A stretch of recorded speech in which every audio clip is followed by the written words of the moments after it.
Hey guys, Namaskar, Adab, Sat Shri Akal and came true. This is Shailendra Pandey welcoming all of you to your wonderful platform NCERT वाला। मेरे प्यारे बच्चों, आप सभी का बहुत बहुत स्वागत है आपके इस अमेजिंग सी सीरीज माइंड मैप में, जिसका आज लेक्चर नंबर 2 आने वाला है फिजिक्स में। आज हम लोग पढ़ने वाले हैं electrostatic potential and capacitance chapter के बारे में, और इस चैप्टर से बहुत सारे क्वेश्चंस लास्ट ईयर 2024 के एग्जामिनेशन में पूछे गए।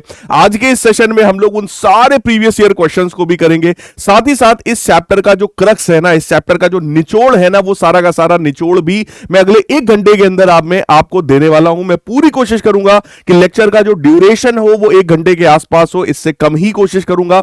लेकिन अगर मान लो 2 मिनट, 4 मिनट, 5 मिनट आगे पीछे हो जाए तो आप लोग उसको थोड़ा सा एडजस्ट करिएगा। लेकिन मैं आपसे एक ही चीज का रिक्वेस्ट करूंगा कि इस लेक्चर का एक एक पॉइंट, इसके एक एक क्वेश्चन, एक एक कॉन्सेप्ट को बहुत अच्छे से अपने दिमाग में प्रैक्टिस करने की कोशिश करिए, अपने दिमाग में बसाने की कोशिश करिए। एक एक चीज को लिख लिख करके प्रैक्टिस करो, हर एक फॉर्मूले को अपने दिमाग में मेमोराइज करने की कोशिश करो, हर एक कॉन्सेप्ट को अपने दिल में, अपने दिमाग में बैठाने की कोशिश करो। तो आइए स्टार्ट करते हैं अपने आज के सेशन को। लेकिन मैं आपको याद दिलाना चाहूंगा, एक बार इस चैप्टर को अगर तुमने थोड़ा रिवाइज कर रखा है अपने लेवल पर तो बहुत अच्छा होगा। अदरवाइज आपको समझ में सारी चीजें यहां पर आएंगी, बट हो सकता है कुछ कुछ डेरिवेशंस आप यहां पर मिस करें, क्योंकि डेरिवेशंस के लिए हम लोग की जो वन शॉट सीरीज है वो अभी आगे आएगी, तो वहां पर यार डेरिवेशंस की भी बात करेंगे। फिलहाल लेक्चर को स्टार्ट करने से पहले एक चीज आपसे कहना चाहूंगा, टेलीग्राम चैनल को तुरंत ज्वाइन कर लीजिए। इस टेलीग्राम चैनल पर आपको जो माइंड मैप के ये सेशंस हैं, इनके पीडीएफ लेक्चर्स भी मिल जाएंगे। इसके अलावा जो और स्ट्रेटजीज हम लोग यहां पर डिस्कस करते हैं, आप सभी के रिजल्ट को इंप्रूव करने के लिए जो प्लानिंग मैं करता हूं, जो कंटेंट आपके साथ मैं शेयर करता हूं, वो सारा शेयरिंग मैं आपके साथ इसी टेलीग्राम चैनल पर करूंगा। तो इस कोड को स्कैन कर लीजिए और खुद को इस टेलीग्राम चैनल पर ज्वाइन कर लो। ज्वाइन करने के लिए टेलीग्राम ओपन करके वहां पर फिजिक्स बाई शैलेंद्र सर ऐसा भी आप लोग लिख सकते हैं। फिलहाल टॉपिक्स पर आते हैं, टू द पॉइंट बात करते हैं। सबसे पहला टॉपिक जो हम लोग यहां पर पढ़ने वाले हैं आज के सेशन में वो है इलेक्ट्रिक पोटेंशियल के बारे में। फिर फॉर्मूला इलेक्ट्रिक पोटेंशियल का, इक्वी पोटेंशियल सरफेस क्या होता है, ठीक है, इक्वी इलेक्ट्रिक पोटेंशियल एनर्जी क्या है, और कैपेसिटर एंड कैपेसिटेंस यानी कि कैपेसिटर के जो कॉन्सेप्ट्स हैं उनकी भी बात हम लोग यहां पर करने वाले हैं।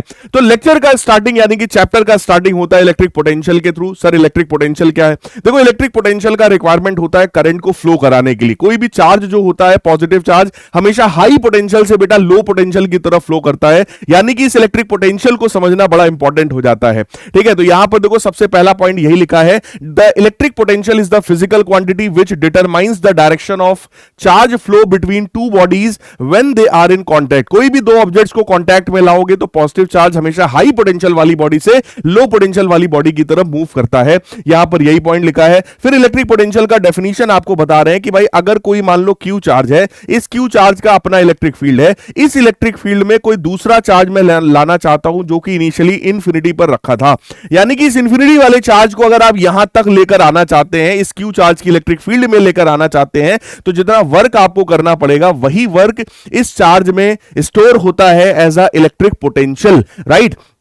हालांकि उसको इलेक्ट्रिक पोटेंशियल एनर्जी कहते हैं, बट यहां पर इलेक्ट्रिक पोटेंशियल का डेफिनेशन होता है बेटा W by Q नॉट, यानी कि work done in bringing a unit positive charge from infinity to a point in electric field. Infinity से इलेक्ट्रिक फील्ड के किसी एक पॉइंट तक चार्ज को लाने में जितना वर्क हमें करना पड़ा वही वर्क जो है इलेक्ट्रिक पोटेंशियल कहलाता है, अगर हम 1 कूलम के चार्ज को यहां से यहां लेकर के जा रहे हैं तो, राइट। यानी कि पोटेंशियल का फॉर्मूला हो गया W by Q नॉट के बराबर।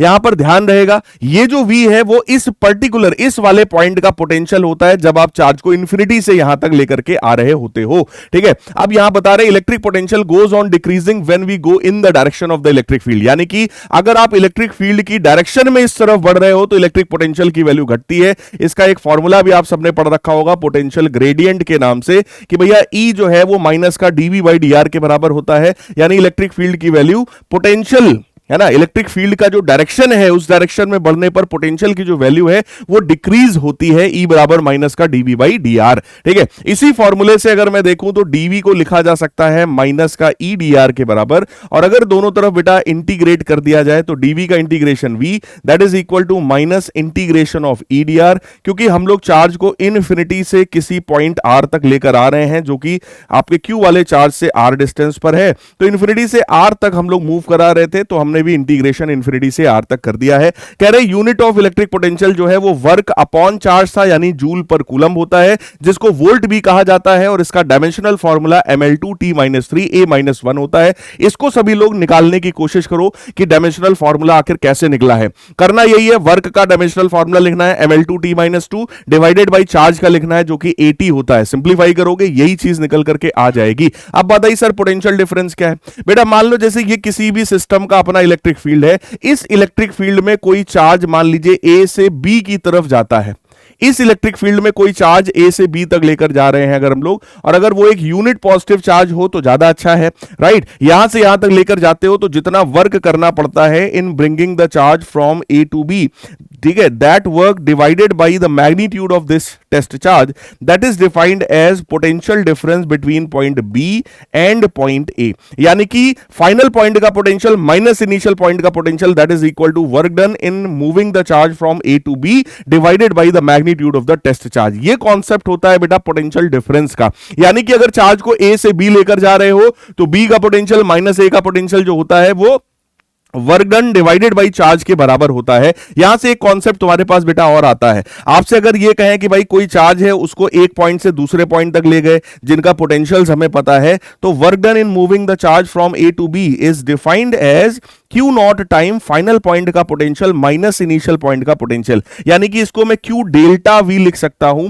यानी कि work done in moving the charge from A to B can be written as Q naught into delta V. Delta V का मतलब पोटेंशियल डिफरेंस, जिसका मतलब है फाइनल पॉइंट का पोटेंशियल माइनस इनिशियल पॉइंट का पोटेंशियल। ध्यान रहे ये जो वर्क डन है it is work done by external force, right, external force की वजह से ये वर्क डन है। अब यहां पर इसी पर बेस देखो 2024 में पूछा गया प्रीवियस ईयर क्वेश्चन, यानी कि जस्ट लेटेस्ट ये क्वेश्चन पूछा गया। क्वेश्चन को पढ़ो जरा, क्या है? कह रहे हैं proton is taken from a point P1 to point P2 both located in an electric field, the potentials at the point P1 and P2 are -5 volt. ये हमारा P1 पॉइंट है, ये हमारा यहां कहीं पर P2 पॉइंट है, ठीक है, उस पर पोटेंशियल -5 वोल्ट है, इस पर प्लस का 5 वोल्ट है according to question. Assuming that kinetic energy of the proton is 0 at both point, यहां भी काइनेटिक एनर्जी 0, यहां भी 0 है। कह रहे work done on the proton क्या होगा? देखो वर्क डन का फॉर्मूला ही अभी हम लोगों ने पढ़ा कि अगर मैं उसको P1 से P2 तक लेकर के जा रहा हूं तो वर्क का फॉर्मूला क्या होता है? That is charge into potential of final point minus potential of initial point. Charge कौन है? प्रोटॉन। प्रोटॉन का मतलब 1.6 इंटू 10 की पावर माइनस का 19, ठीक है, और फाइनल पॉइंट का पोटेंशियल बेटा 5 है, इनिशियल पॉइंट का पोटेंशियल -5 है, तो ये दोनों 5 मिलके 10 हो जाएगा। इट विल बिकम 1.6 इंटू 10 की पावर माइनस का 18 जूल्स के बराबर। देखते हैं ऐसा आंसर कौन सा है भैया? ऐसा आंसर हमारा सेकंड वाला है, तो इस क्वेश्चन का करेक्ट आंसर बेटा सेकंड वाला हो गया। अगला क्वेश्चन देखो, बहुत ही प्यारा क्वेश्चन, और ये एक केस बेस्ड क्वेश्चन पूछा गया, यानी कि 5 क्वेश्चन एक ही में, ठीक है, आपसे पूछे गए हैं। पढ़ो जरा। कह रहे हैं the figure shows 4 pairs of the parallel identical conducting plates. तो इस तरीके के 4 पेयर्स हैं जिसमें 2-2 आइडेंटिकल कंडक्टिंग प्लेट्स हैं, separated by the same distance 2 centimetre. यानी कि सभी के बीच की ये जो डिस्टेंस है वो 2 सेंटीमीटर, यहां भी, यहां भी, यहां भी, यहां भी, ठीक है। Arranged perpendicular to X axis, the electric potential of each plate is mentioned. हर एक प्लेट का बेटा पोटेंशियल हमें साफ साफ दिख रहा है। कह रहे हैं electric field between the pair of the plates is uniform and normal to the plate. कह रहे हैं इलेक्ट्रिक फील्ड यहां पे नॉर्मल है, ठीक है। अब एक चीज समझो जरा, अगर ये -50 वोल्ट है, ये -70 वोल्ट है, तो ये लो पोटेंशियल है, ये हाई पोटेंशियल है, तो ये हाई पोटेंशियल हुआ, ये लो पोटेंशियल हुआ। यहां पे 150 है पॉजिटिव का, ये हाई हुआ, ये निगेटिव का है तो ये लो हुआ। ये पॉजिटिव है, ये हाई हुआ, ये लो हुआ। यहां पर देखो -100 वोल्ट है, -400 है, तो -400 छोटा होता है, 100 बड़ा होता है, तो ये हाई पोटेंशियल है, ये हमारा लो पोटेंशियल है। सबसे पहले हमने ये पता कर लिया कौन सा प्लेट हाई पोटेंशियल पे था, कौन सा लो पे था। एक बात ध्यान रखना, ये -400 है, छोटा होगा, ठीक है, ये -100 है, बड़ा होगा, ठीक है। अब यहां पे कह रहे हैं for which pair of the plates is the electric field E along I cap, यानी कि यहां पर किस कंडीशन में, किस केस में इलेक्ट्रिक फील्ड एक्स डायरेक्शन में है। बेटा यहां पर जो इलेक्ट्रिक फील्ड होगी ऑब्वियस है हाई से लो की तरफ, इसमें भी हाई से लो की तरफ, इसमें भी हाई से लो की तरफ। केवल एक केस है जिसमें इलेक्ट्रिक फील्ड एक्स डायरेक्शन में होगा, और वो कंडीशन हमारा 4th वाला है, तो इसका करेक्ट ऑप्शन हो गया बेटा 4th वाला। अगला केस क्वेश्चन कह रहे हैं an electron is released in Midway between the plates of the pair 4। ये वाला प्लेट जिसमें ये हाई पोटेंशियल पे था, ये लो पे था, ये इलेक्ट्रिक फील्ड थी, कह रहे हैं यहां बीच में अगर एक इलेक्ट्रॉन को छोड़ दिया जाएगा इट विल, तो इलेक्ट्रॉन किधर की तरफ जाएगा? भाई साहब कोई भी इलेक्ट्रॉन को अगर इलेक्ट्रिक फील्ड में आप छोड़ते हो तो वो हमेशा इलेक्ट्रिक फील्ड के अपोजिट डायरेक्शन में बेटा मूव करेगा, क्योंकि फोर्स इलेक्ट्रिक फील्ड के अपोजिट लगेगा। यानी अगर इलेक्ट्रॉन को यहां छोड़ोगे तो इलेक्ट्रिक फील्ड इधर है, इलेक्ट्रॉन अपोजिट डायरेक्शन में जाएगा, so it will move along minus I cap at constant speed, it will accelerate along minus I cap. ये वाला होगा क्योंकि इस इलेक्ट्रॉन के ऊपर बेटा एक फोर्स लगेगा और फोर्स की वैल्यू QE के बराबर होती है, तो फोर्स की वैल्यू EE होगी जो कि M इंटू A के बराबर होगा, तो उस इलेक्ट्रॉन के पास बेटा एक एक्सेलरेशन आ जाएगा। यानी कि जो इलेक्ट्रॉन है वो माइनस आई कैप के अलॉन्ग जाएगा, निगेटिव एक्स डायरेक्शन में जाएगा, माइनस 100 वोल्ट वाले प्लेट की तरफ जाएगा और ये एक्सेलरेट हो रहा होगा with the acceleration EE by M। अब अगला क्वेश्चन है, कह रहे हैं let V naught be the potential at the left plate of any set, take it at to be x बराबर 0, then potential V at any point 0 से 2 centimetre के बीच में between the plate of the that set can be expressed as. देखो question में ये तुमसे कह रहा है कि मान लो एक प्लेट ये है, दूसरा प्लेट ये है, पहले वाले प्लेट पर पोटेंशियल तुम V नॉट मान लो और पहले वाले प्लेट से x डिस्टेंस पर अगर कोई पॉइंट है तो इस वाले पॉइंट पर बेटा पोटेंशियल की क्या वैल्यू होगी, ये हमारा यहां पर क्वेश्चन है। ठीक है, अब एक चीज को समझना, अगर ये हमारा V नॉट है, ठीक है, इसको मान लो ये पहला प्लेट है हमारा, ये हमारा दूसरा प्लेट है, ठीक, एक्स डिस्टेंस पर यहां कहीं पर अगर आपसे पोटेंशियल पूछ रहे हैं तो बेटा एक चीज जरा समझो, इलेक्ट्रिक फील्ड का फॉर्मूला क्या होता है? E बराबर माइनस का dV बाई dr होता है, ठीक है, या dV बाई dx आप लिख सकते हो। तो यहां से आपको एक चीज ये पता चलने वाली है कि भैया इलेक्ट्रिक फील्ड पहले पता करो प्लेट्स के बीच में। कोई भी एक प्लेट जो होता है ना, अगर ये वाला प्लेट हमारा कोई भी एक शीट है, इसकी वजह से इलेक्ट्रिक फील्ड बेटा कितनी होती है? It is sigma by 2 epsilon not. अगर आपको याद हो कि अगर ये पॉजिटिव चार्ज की शीट है तो इसकी वजह से इलेक्ट्रिक फील्ड इससे दूर होती है इधर कहीं पर, और वैल्यू होती है sigma by 2 epsilon not. Similarly ये अगर निगेटिव वाली शीट है तो इसकी वजह से इलेक्ट्रिक फील्ड इसकी तरफ होती है, उसकी भी वैल्यू होती है सिग्मा बाई 2 एप्सिलॉन नॉट। यानी अंदर अगर कोई भी पॉइंट P आप ले लोगे दोनों प्लेट्स के बीच में तो वहां इलेक्ट्रिक फील्ड हमेशा सिग्मा बाई एप्सिलॉन नॉट होती है, और ये जो इलेक्ट्रिक फील्ड होती है this electric field is independent of distance. ये जो इलेक्ट्रिक फील्ड है वो इंडिपेंडेंट ऑफ डिस्टेंस होती है। ये इलेक्ट्रिक फील्ड एक्स पर डिपेंड ही नहीं करती है क्योंकि ये सिग्मा बाई एप्सिलॉन नॉट है। सिग्मा बाई एप्सिलॉन नॉट में कहीं भी एक्स की बात आती ही नहीं है। यानी इलेक्ट्रिक फील्ड ऐसी होनी चाहिए जो इंडिपेंडेंट ऑफ एक्स हो। इसका मतलब क्या है? इसका मतलब यहां पर dV बाई dx जो होना चाहिए, अगर electric field independent of x है तो बेटा डिफरेंशिएशन ऑफ पोटेंशियल भी इंडिपेंडेंट ऑफ एक्स होना चाहिए, यानी एक्स पर वो डिपेंड नहीं करना चाहिए। तो यहां पर जरा चेक करो, अगर मैं इस वाले को ध्यान से देखूं, अगर मैं इसको डिफरेंशिएट करूंगा तो V नॉट कांस्टेंट है, इसका डिफरेंशिएशन 0 होगा, अल्फा कांस्टेंट है बाहर होगा, x का डिफरेंशिएशन 1 होता है। यानी कि यहां से पता चल रहा है कि भैया dV बाई dx की वैल्यू यहां पर अल्फा दिखाई पड़ रही है, बाकी V नॉट 0 हो गया, x का डिफरेंशिएशन 1 हो गया, केवल अल्फा यहां पे मिल रहा है। जबकि इस कंडीशन में देखोगे तो 2 अल्फा x आएगा, यहां भी कुछ ना कुछ आएगा, यहां भी x का टर्म आएगा। केवल यही पहला वाला ही एकमात्र ऐसा ऑप्शन है जिसमें जो इलेक्ट्रिक फील्ड निकल करके आ रही है वो x पर बेटा डिपेंड नहीं कर रही है। तो देख लो ये डिफरेंशिएशन पर बेस्ड एक प्यारा सा क्वेश्चन हो गया है ना, और मतलब अच्छे लेवल का क्वेश्चन है ये, आपका जेई नीट का लेवल है लेकिन बोर्ड्स में पूछा गया है भाई, अच्छी बात है। अगला कह रहे हैं कि let E1 E2 E3 E4 be the magnitude of the electric field between the pair this is this, then मतलब आपको बताना है इलेक्ट्रिक फील्ड किसमें कितना ज्यादा होगा। एक चीज जरा समझो, हम सबको पता है कि इलेक्ट्रिक फील्ड जो होता है वो माइनस dV बाई dr है, और अगर मैं इसका मैग्नीट्यूड देखूं इलेक्ट्रिक फील्ड का तो वो आपका dV बाई dr के बराबर हो जाएगा, है ना। dV बाई dr का मतलब क्या हुआ? Potential gradient. पोटेंशियल ग्रेडियंट का मतलब क्या होता है? Potential difference upon distance. Distance तो बेटा सभी में 2-2 सेंटीमीटर है, डिस्टेंस सभी में कितना है? 2-2 सेंटीमीटर। अब अगर तुम सिर्फ पोटेंशियल डिफरेंस निकाल लो तो जिस कंडीशन में, आप चेक करो, जिस कंडीशन में पोटेंशियल डिफरेंस ज्यादा होगा उसी कंडीशन में बेटा इलेक्ट्रिक फील्ड ज्यादा होगी। अब आओ चेक करते हैं, यहां पे -70 है, -50 है, तो पोटेंशियल डिफरेंस यहां पे कितना होगा? 20 वोल्ट के बराबर, है ना, 20 वोल्ट के बराबर। यहां पे 150 है, 50 है, तो यहां पोटेंशियल डिफरेंस 100 वोल्ट के बराबर होगा। यहां 200 है और 20 है तो यहां पोटेंशियल डिफरेंस 180 वोल्ट के बराबर होगा। ठीक है, 180 वोल्ट, यहां पे 400 है और 100 है, यहां जो पोटेंशियल डिफरेंस है वो 300 वोल्ट के बराबर निकल करके आ जाएगा। साफ साफ आपको दिख रहा होगा। इसका मतलब सबसे ज्यादा पोटेंशियल डिफरेंस चौथे केस में है, तो इलेक्ट्रिक फील्ड की वैल्यू भी सबसे ज्यादा चौथे केस में होगा, फिर तीसरे में, फिर दूसरे में, फिर पहले में। ऐसा ऑप्शन ये सी वाला है कि सबसे ज्यादा चौथा, फिर तीसरा, फिर दूसरा, फिर पहला, यानी कि सी वाला ऑप्शन हमारा यहां पर बिल्कुल करेक्ट हो गया। अच्छा, एक बात और ध्यान रखना, क्वेश्चन में मैग्नीट्यूड की बात उसने किया, मैग्नीट्यूड की बात बेटा किया गया है, इसलिए मैंने भी यहां पे देखो मॉड लगा दिया। मुझे यहां निगेटिव साइन से अब कोई मतलब यहां पर नहीं है। अब अगले क्वेश्चन पे आते हैं। कह रहे हैं an electron is projected from right plate of the set ए, यानी कि इस वाली प्लेट से एक इलेक्ट्रॉन राइट साइड से फेंका जाता है directly towards the left plate, यानी कि एक इलेक्ट्रॉन बेटा यहां से इधर की तरफ फेंका जाता है। कह रहे हैं it just comes to rest at the plate, यानी कि जब ये इलेक्ट्रॉन यहां से v स्पीड से फेंकते हैं, यहां पर पहुंचते पहुंचते वो जो इलेक्ट्रॉन है उसकी स्पीड 0 हो जाती है, यानी कि वो इलेक्ट्रॉन रेस्ट पर पहुंच जाता है।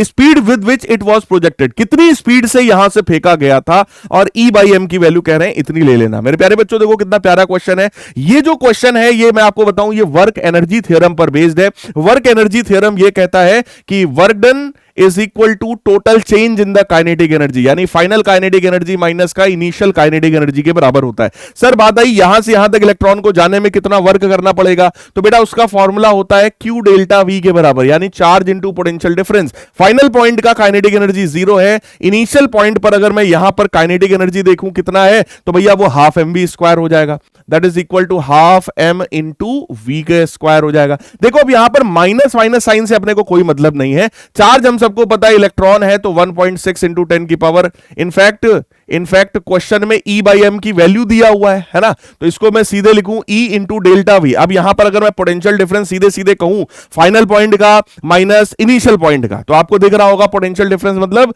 माइनस का 70 माइनस का 50, फाइनल माइनस इनिशियल मैंने किया है, that is equal to half into M into V square. मेरे प्यारे बच्चों यहां से वैल्यू देखो कितनी मिलेगी तुम्हें, माइनस का 20, ठीक है, माइनस का 20, ये वाला माइनस और वो वाला माइनस खत्म हो गया। मैं लिख रहा हूं देखना, माइनस का 20 E is equal to minus का half M V square, minus minus cut गया, वैसे भी हमें माइनस से मतलब था नहीं, और बेटा ये बन जाएगा 2 को इधर भेजो तो बनेगा 40।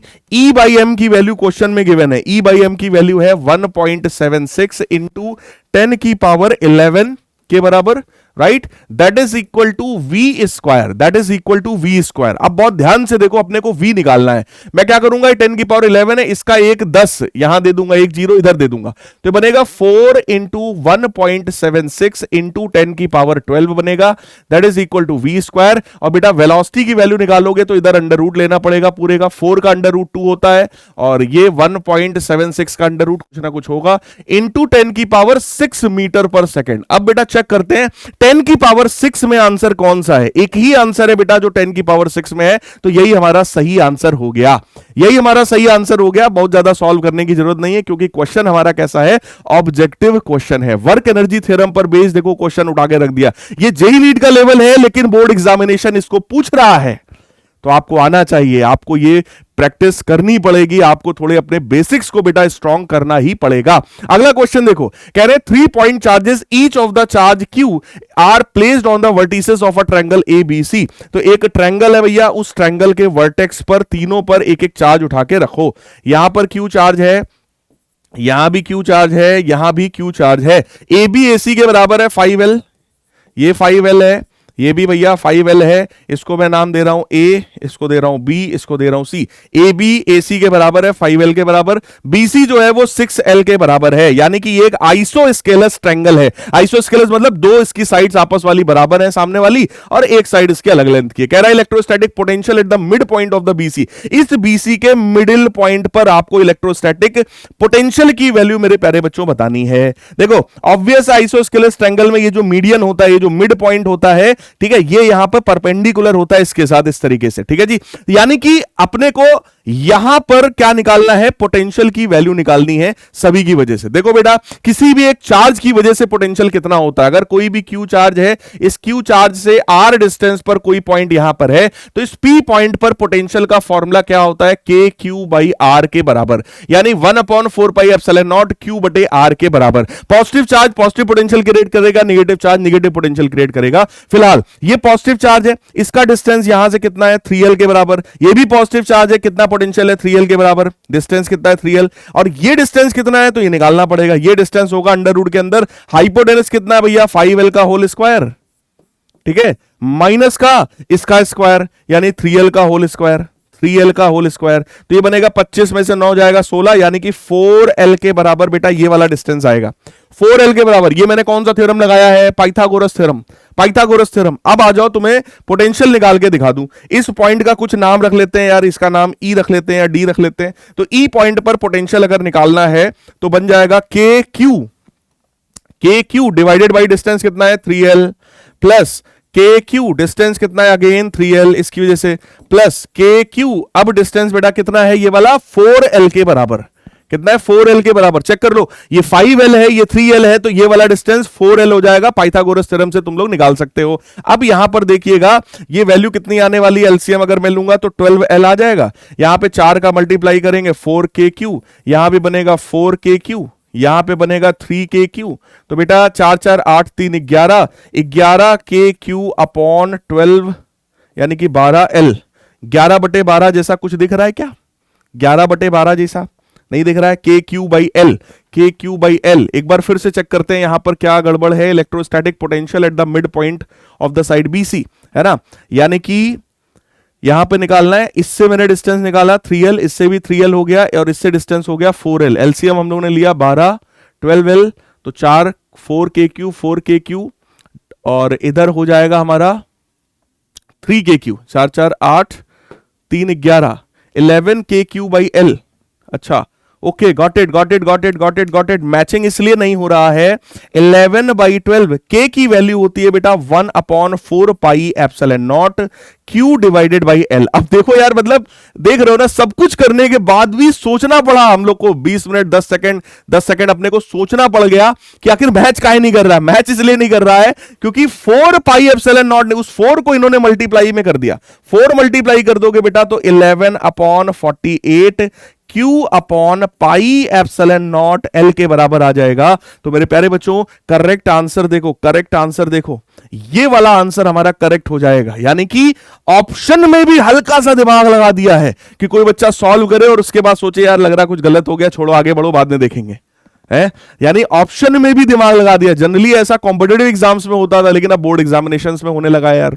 अगला देखो, अब यहां पे कॉन्सेप्ट है, कोई भी अगर एक सिंगल सा चार्ज है, इस चार्ज से r डिस्टेंस पे बेटा पोटेंशियल निकालना है, तो फॉर्मूला 1/4πε0 Q बाई R होता है। इसी फॉर्मूले पर बेस्ड हम लोगों ने अभी पिछला वाला क्वेश्चन किया है।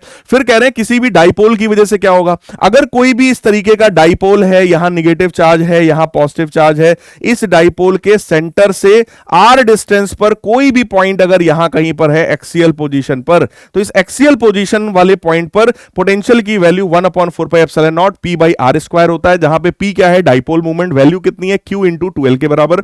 और अगर इक्वेटोरियल पोजीशन कहीं पर है, मान लो परपेंडिकुलर बाइसेक्टर पे यहां कहीं पर कोई पॉइंट है, यहां कहीं पर कोई पॉइंट है, इस वाली लाइन पर, तो यहां पर पोटेंशियल की वैल्यू 0 ही होती है। और अगर कोई भी जनरल पॉइंट है तो फॉर्मूला है 1/4πε0 P cos थीटा बटे R स्क्वायर के बराबर। यहां ध्यान रखना, ये थीटा कौन सा एंगल होता है, तो मैं आपको बता दूं, अगर ये डाइपोल है, ये उसका मिडिल पॉइंट है, मिडिल पॉइंट से R डिस्टेंस पर यहां कहीं पर कोई P पॉइंट है जहां पर हम लोग निकाल रहे हैं पोटेंशियल की वैल्यू। ये एंगल थीटा है, ये डिस्टेंस तुम्हारा 2L है, यहां कहीं पर माइनस Q चार्ज है, यहां कहीं पे Q चार्ज है, तो 1/4πε0 P cos थीटा बटे R होता है फॉर्मूला R स्क्वायर। अब यहां पे कह रहे हैं कि एक क्वेश्चन फिर से है, कह रहे हैं obtain the expression for the capacitance of a parallel plate capacitor with a dielectric medium between the plate. यानी कि अगर कोई भी एक पैरेलल प्लेट कैपेसिटर है, इसके बीच में कोई भी एक डाई इलेक्ट्रिक मीडियम को फिल किया गया है, चाहे पार्शियली फिल्ड हो, फुल्ली फिल्ड हो, उसका कैपेसिटेंस यहां पे निकालना है। तो इसके लिए देखो, अगर पार्शियली फिल्ड होता है तो फॉर्मूला तुम्हें पता होगा, epsilon not a upon D minus T plus T by के बराबर। इसका डेरिवेशन तुम्हें करना है। और जब वही फुल्ली फिल्ड होता है तो के epsilon not a by D होता है, के epsilon not a by D हो जाता है जब वही डाइलेक्ट्रिक पूरी तरीके से भरा होता है प्लेट्स के बीच में।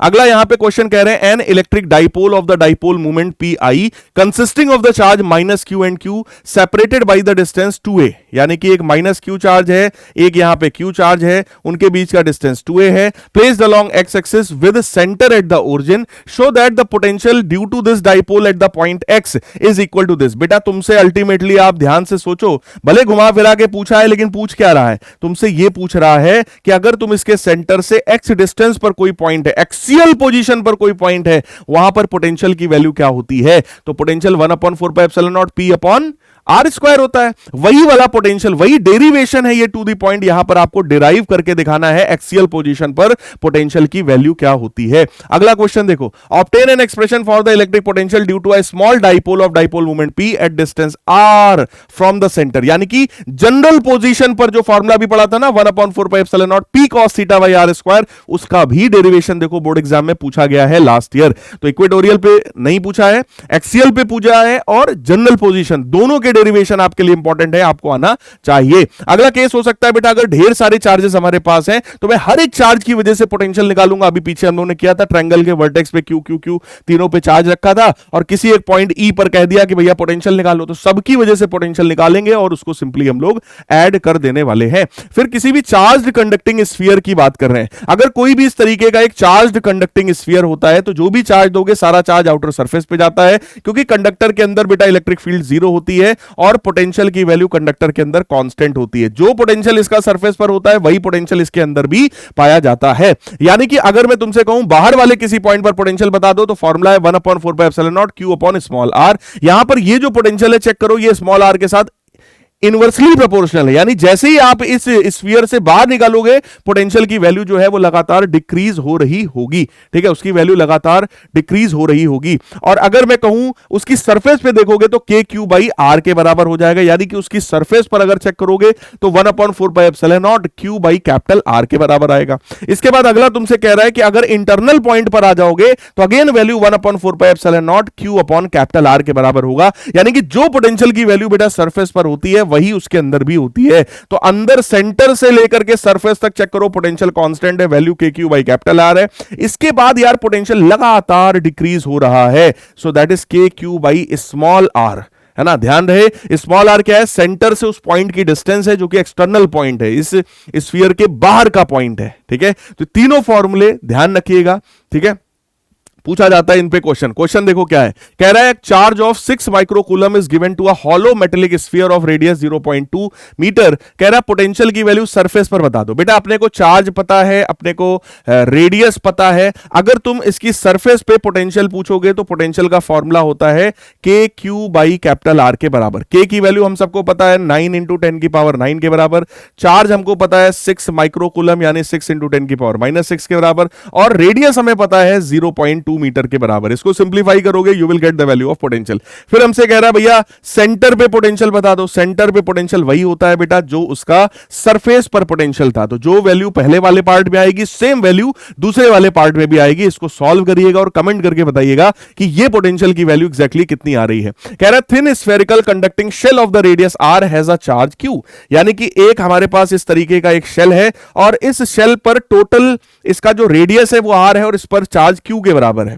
इसका रेडियस जो है भाई साहब वो आर के बराबर है और इस पे चार्ज क्यू के बराबर है। कह रहा point charge capital Q is placed at the centre of the shell. इसके सेंटर पर बेटा एक कैपिटल क्यू चार्ज रख दिया गया है। Find the charge density on the outer surface of the shell. कह रहे आउटर सरफेस पर क्या चार्ज डेंसिटी होगी। बेटा जो भी चार्ज यहां पे रखोगे सारा चार्ज इसके आउटर सरफेस पर जाएगा, यानी कि आउटर सरफेस पर अगर मैं कहूं चार्ज डेंसिटी बता दो तो टोटल चार्ज बाहर कितना होने वाला है, that is Q plus capital Q divided by area. Area का फॉर्मूला क्या होगा 4 पाई आर स्क्वायर, क्योंकि एक स्फीयर की बात है। तो बेटा सरफेस चार्ज डेंसिटी देख लो आउटर सरफेस पे निकल आई है। फिर हमसे कह रहा है कि potential at a distance r/2 from the centre of the shell. ये सेम क्वेश्चन बेटा 2003 आईआईटी जेई में पूछा गया क्वेश्चन है, जो तुम्हारे बोर्ड में पूछा गया है। यानी यहां से कह रहा है r/2 डिस्टेंस पे, r/2 डिस्टेंस पर अगर यहां कहीं पर कोई पॉइंट मैं ले लूं, इस पॉइंट पर मेरे को बता दो पोटेंशियल की वैल्यू क्या होगी। Potential at the distance r/2 from this, अब बेटा यहां पे अगर तुम पोटेंशियल देखना चाहते हो तो जरा चेक करो,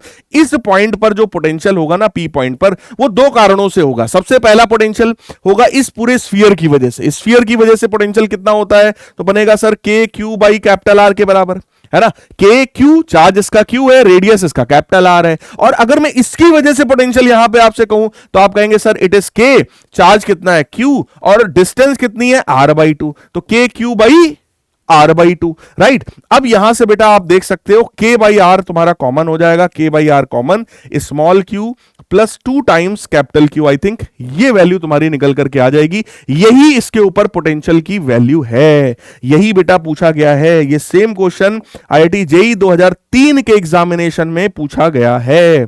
अगला देखो, अब बात आई सर इक्वी पोटेंशियल सरफेस, कोई भी ऐसा सरफेस जिसके हर एक पॉइंट पर पोटेंशियल की वैल्यू सेम होती है बेटा, उसी को इक्वी पोटेंशियल सरफेस कहा जाता है। तो यहां पर वही डेफिनेशन दिया है, कोई भी इक्वी पोटेंशियल सरफेस और इलेक्ट्रिक फील्ड लाइन हमेशा 90 डिग्री पर होते हैं, यानी कि equipotential surface is perpendicular to the electric field line. फिर कह रहे हैं the region where electric field is zero, जहां पर इलेक्ट्रिक फील्ड जीरो होता है potential of the whole region must remain constant. जैसे किसी भी स्फेरिकल शेल के अंदर अभी आपने पढ़ा है कि अगर इलेक्ट्रिक फील्ड जीरो है तो पोटेंशियल पूरे रीजन में बेटा कैसा होगा, कांस्टेंट हो जाएगा। No work is done in the displacement of the charge in it, यानी इक्वी पोटेंशियल सरफेस पर कोई भी चार्ज को यहां से यहां ले जाने में कोई वर्क नहीं करना पड़ता, क्योंकि पोटेंशियल डिफरेंस ही नहीं है वहां पर। पोटेंशियल डिफरेंस नहीं है तो भाई साहब वर्क की वैल्यू भी जीरो हो जाती है। अब ये चार यहां पर इक्वी पोटेंशियल सरफेस के डायग्राम है, जिसमें मैं आपको बता दूं ये किसी भी डाइपोल के लिए है। दिस इज इंपॉर्टेंट डायग्राम, आपको आना चाहिए। और ये दो सिमिलर चार्जेस हैं, इनकी वजह से भी आपको इक्वी पोटेंशियल सरफेसेस का डायग्राम आना चाहिए। मैं हट जा रहा हूं, स्क्रीनशॉट ले लो, कॉपी पे बना लो, 4 बार प्रैक्टिस कर लो, पूछा जा सकता है तुमसे बोर्ड एग्जामिनेशन में। अगला question, consider a group of the charges Q1 Q2 Q3 and so on, the equipotentials are at a large distance due to group is approximately, यानी ढेर सारे चार्जेस का ग्रुप है, टोटल चार्ज हमसे कह रहा जीरो नहीं है, टोटल चार्ज जो है वो जीरो नहीं है। ढेर सारे चार्जेस का ग्रुप है, टोटल चार्ज जीरो नहीं है, और इससे बहुत दूर अगर कोई पॉइंट है वहां पर इक्वी पोटेंशियल सरफेस कैसा होगा बेटा, वहां पर equi potential surface spherical surface होगा, क्योंकि भाई वो एक पॉइंट चार्ज की तरह बिहेव करने लगेगा ना। अगर बहुत दूर चले जाओगे तो वहां पर से तो केवल एक पॉइंट चार्ज यहां पे दिखाई पड़ेगा, और वो भी ऐसा पॉइंट चार्ज है जिसका नेट चार्ज जीरो है नहीं। तो यानी कि वैल्यू कितनी हो जाएगी, इक्वी पोटेंशियल सरफेस कैसा हो जाएगा आपका स्फेरिकल सरफेस हो जाएगा। फिर कह रहे हैं अगर कोई भी दो चार्जेस हैं Q1 और Q2, उनके बीच का डिस्टेंस R है, तो भैया उनके बीच की इलेक्ट्रोस्टैटिक पोटेंशियल एनर्जी बता दो। ठीक है, तो ये इलेक्ट्रोस्टैटिक पोटेंशियल एनर्जी का formula 1/4 pi epsilon not Q1 Q2 बटे R के बराबर होता है, राइट। अब इस पर क्वेश्चन देख लो, इस कॉन्सेप्ट पर ना क्वेश्चन कई सारे आए हुए हैं। आइए आपको करके दिखाते हैं, एक एक क्वेश्चन में सारे सॉल्व कर रहा हूं। बेटा स्पीड मेरी अच्छी है इसलिए कि मैं चाहता हूं लेक्चर का ड्यूरेशन कम से कम हो। तुम्हें किसी भी क्वेश्चन में जरा भी दिक्कत आती है, तुम वीडियो को फिर से पीछे ले जाओ, एक बार फिर से रिपीट करके देखो। मैं चाहता हूं कम से कम समय में तुम्हें ज्यादा से ज्यादा क्वेश्चंस और पूरे चैप्टर का रिवीजन करवा दूं, राइट। ये मेरा एम रहता है हमेशा माइंड मैप में। बाकी जब तुम्हें कोई वन शॉट लेक्चर कराऊंगा तो आराम आराम से पूरा डिटेल में कराऊंगा सब कुछ, है ना। वहां भी ऐसे ढेर सारे क्वेश्चंस होंगे, वहां आराम आराम से करा रहे होंगे, क्योंकि ये माइंड मैप है, इसमें स्पीड जो है तेज होती ही है, right. 3 point charges Q1 Q2 Q3 are located in XY plane at the point -d, 0। 3 point charges हैं बेटा, एक है यहां पर -d, 0 पर एक चार्ज है Q1 चार्ज, Q2 चार्ज हमारा कह रहा है ओरिजिन पर है, और Q3 वाला जो चार्ज है वो हमारा d, 0 पर है, यानी ये डिस्टेंस भी d है, ये वाला डिस्टेंस भी d है। Q1 and Q3 are identical, भैया Q1 और Q3 बिल्कुल एक जैसे चार्जेस हैं। Q2 कह रहा है पॉजिटिव है, ये वाला चार्ज पॉजिटिव है। What will be the nature and value of the Q1, कह रहा है Q1 की वैल्यू और उसका नेचर क्या होगा अगर potential energy of the system is zero, इस सिस्टम की अगर पोटेंशियल एनर्जी जीरो है। अल्टीमेटली तुम्हें क्या करना है ना, 3 चार्जेस तुम्हारे सामने हैं, तुम्हें क्या करना है, तुम्हें इन तीनों चार्जेस के लिए जो पूरे सिस्टम का जो एनर्जी होगा उस एनर्जी को लिखना है, और वो टोटल एनर्जी यहां पर कितना होना चाहिए बेटा, 0 के बराबर। मैं आपको बताऊं टोटल एनर्जी का फॉर्मूला क्या है, टोटल एनर्जी का फॉर्मूला होता है K Q1 Q2 बटे R के बराबर, यानी 1/4 pi epsilon not, 1/4 pi epsilon not Q1 Q2 divided by distance कितना है d के बराबर, राइट, प्लस का Q2 Q3 डिस्टेंस कितना है d के बराबर, प्लस का Q1 Q3 divided by distance कितना है 2d के बराबर, and this is equal to 0। मेरे प्यारे बच्चों, 0 तभी हो सकता है अगर ये पॉजिटिव चार्ज है तो it must be negative charge, ये और ये आइडेंटिकल है तो ये भी नेगेटिव चार्ज, यानी Q1 Q3 के बराबर होना चाहिए। पहली बात Q1 Q3 के बराबर होना चाहिए, राइट तो मैं इसको ऐसा लिखूंगा 1/4πε0, तो जीरो में समझ लो चला गया, है ना। इसको मैं लिखूंगा Q1 Q2 अपॉन डी, और इसको मैं लिखूंगा Q2, क्योंकि Q3 Q1 बराबर है तो मैं उसको भी Q1 लिख दूंगा अपॉन डी। फिर ये बन गया तुम्हारा Q1, और Q3 Q1 के ही बराबर है तो उसको भी Q1 लिख दूंगा upon 2D is equal to 0। यहां से देखो तुम्हें क्या मिलेगा, तुम्हें मिलेगा 2 Q1 Q2 अपॉन डी, दोनों ऐड हो जाएंगे, प्लस का Q1 square divided by 2D is equal to 0। बेटा एलसीएम ले लो, 2D आएगा, ये बन जाएगा 4 Q1 Q2 plus Q1 square बराबर 0। तो यहां से तुम्हें मिलेगा, ये 2D 0 में चला गया, Q1 तुम कॉमन कर लो, 4 Q2 प्लस Q1 बराबर 0। तो या तो Q1 की वैल्यू 0 होगी, है ना, या तो Q1 की वैल्यू माइनस का 4 Q2 होगा। अब इससे क्या पता चला मेरे को, Q1 0 हो नहीं सकता, Q1 0 हो नहीं सकता, इसकी वैल्यू अगर मैं 0 कर दूंगा दोनों का, तो इसका टोटल एनर्जी कभी भी सिंगल चार्ज का एनर्जी होता ही नहीं है, राइट, तो वो 0 हो नहीं सकता, तो ये तो पॉसिबल नहीं है। यानी कि Q1 की वैल्यू -4 Q2 के बराबर है। अब भाई साहब अगर ये पॉजिटिव है तो ये वाला चार्ज निगेटिव होगा, ये भी निगेटिव होगा, और इन दोनों चार्जेस की वैल्यू 4 टाइम्स Q2 हो जाएगा। यानी इसका 4 गुना मैग्नीट्यूड है, बट इसका नेचर कैसा है, निगेटिव, ये भी निगेटिव, ये भी निगेटिव। इस तरीके से ये क्वेश्चंस को बेटा करते हैं। अगला question, an air filled parallel plate capacitor with a plate separation 1 mm has a capacitance of 20 picofarad, it is charge to 4 microcoulomb, calculate the amount of work done to pull its plate to separation of 5 mm। अच्छा, एक parallel plate capacitor है बेटा, इस parallel plate capacitor के plates के बीच का जो distance है वो 1 mm के बराबर है, ठीक है। कैपेसिटेंस की वैल्यू आपसे कह रहे हैं 20 पिकोफैरेड, 20 पिकोफैरेड, और इसका जो चार्ज हमसे कह रहा है वो 4 माइक्रोकूलम है, ठीक है। कह रहा है amount of work done to pull its plate to a separation of 5 mm। अगर अभी सेपरेशन 1 mm है तो अभी इसका सेपरेशन 5 mm कर दिया गया है। हमसे कह रहा बताओ इसमें कितना वर्क होगा। Assume that charge on the plate remain same, यानी कि जो चार्ज पहले था भैया वही चार्ज अभी भी रहेगा 4 माइक्रोकूलम के बराबर। एक चीज सोचो, अगर आपने पहले प्लेट्स के बीच का सेपरेशन इतना था, बाद में तुमने इतना कर दिया है, सर कितना वर्क करना पड़ेगा, है ना, यही तो कह रहा है अमाउंट ऑफ वर्क। तो वर्क जो है that is again change in energy, यानी कि final energy minus initial energy, final energy minus initial energy, यही मेरे को टोटल वर्क डन की वैल्यू देगा। फाइनल एनर्जी सर कितनी है, फाइनल एनर्जी लिख दो तुम half Q square by C, Q square by C, charge की वैल्यू जो भी दी हो Q स्क्वायर। अब बात आई सर कैपेसिटेंस कितना होगा, तो कैपेसिटेंस की वैल्यू हम लोग निकाल सकते हैं यार, कैपेसिटेंस हम लोग यहां से निकाल सकते हैं, है ना। कैसे निकालेंगे, हम लोग लिख सकते हैं C बराबर epsilon naught A by D. अच्छा, एक चीज और समझ सकते हैं, कैपेसिटेंस का फॉर्मूला होता है epsilon naught A by D के बराबर। यानी पहले वाले केस में अगर मैं कैपेसिटेंस की बात करूं तो that is actually equal to epsilon naught A by D के बराबर। अब प्लेट्स का एरिया तो यहां भी वही है, एरिया तो वहां भी वही है, बस क्या किया गया, जो डिस्टेंस 1 mm थी उसको 5 mm कर दिया, यानी कि डिस्टेंस को 5 गुना कर दिया। अगर डिस्टेंस को 5 गुना करोगे तो बेटा कैपेसिटेंस जो है वो 5 टाइम्स कम हो जाएगा। पहले कैपेसिटेंस अगर 20 पिकोफैरेड था तो ये 20/5 हो जाएगा, यानी कि 4 पिकोफैरेड हो जाएगा। कितना हो जाएगा, 4 पिकोफैरेड हो जाएगा। यानी कि मैं यहां पे लिख सकता हूं 1/2 Q square by C dash minus 1/2 Q square by C के बराबर, ठीक है जी। तो 1/2 कॉमन कर लो, इनफैक्ट Q स्क्वायर भी कॉमन कर लो, तो वैल्यू बनेगी 1 upon C dash. C dash की वैल्यू कितनी है, 4 पिकोफैरेड। सी डैश की वैल्यू कितनी है, 4 पिकोफैरेड, यानी 4 इंटू 10 की पावर -12 माइनस 1 अपॉन सी जो कि है 20 पिकोफैरेड, यानी कि 20 इंटू 10 की पावर माइनस का 20 इंटू 10 की पावर माइनस का 12। तो आ जाओ इसी को करते हैं थोड़ा सा हम लोग सिंप्लीफाई, ठीक है। तो बेटा Q स्क्वायर बाई 2 करेंगे, 1 upon 4 picofarad minus 1 upon 20 picofarad, ठीक है। तो Q स्क्वायर, चार्ज को भी हम लोग रख सकते हैं यहां पर,